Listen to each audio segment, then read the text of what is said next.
ఇంట్లోనే ఈజీగా prawns curry ఎలా చేసుకోవాలో చూస్తాం. ఫస్ట్ ఒక ప్యాన్ పెట్టుకో, ఆయిల్ వేసుకోవాలి. ఆయిల్ వేడయ్యాక గరం మసాలా వేసుకోవాలి.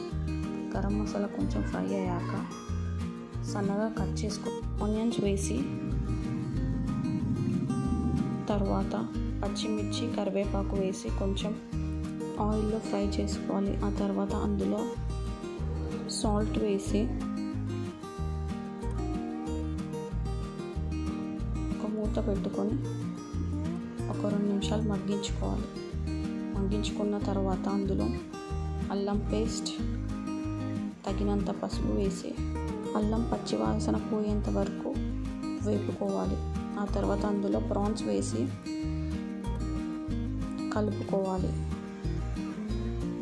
కలుపుకున్న తర్వాత దానిపై మూత పెట్టుకొని ఒక 5 మినిట్స్ ఆయిల్లో ప్రాన్స్ని కుక్ అవ్వనివ్వాలి.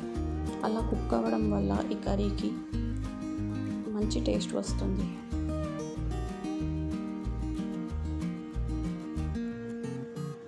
ఒక 10 మినిట్స్ తర్వాత అందులో కారం, తగినంత ఉప్పు వేసి బాగా మిక్స్ చేసుకోవాలి.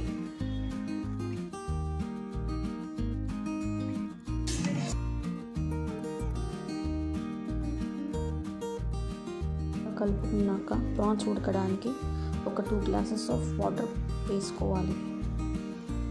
వేసుకొని మూత పెట్టి ఒక 20 నిమిషాలు ఉడికించుకోవాలి. ఆ తర్వాత అందులో గరం మసాలా, లాస్ట్లో కొత్తిమీర వేసేసుకుంటే రెడీ అయిపోతుందండి. అంతే, ఎంతో ఈజీగా చేసుకునే ప్రాన్స్ కర్రీ ఇంట్లోనే ఈజీగా చేసేసుకోవచ్చు.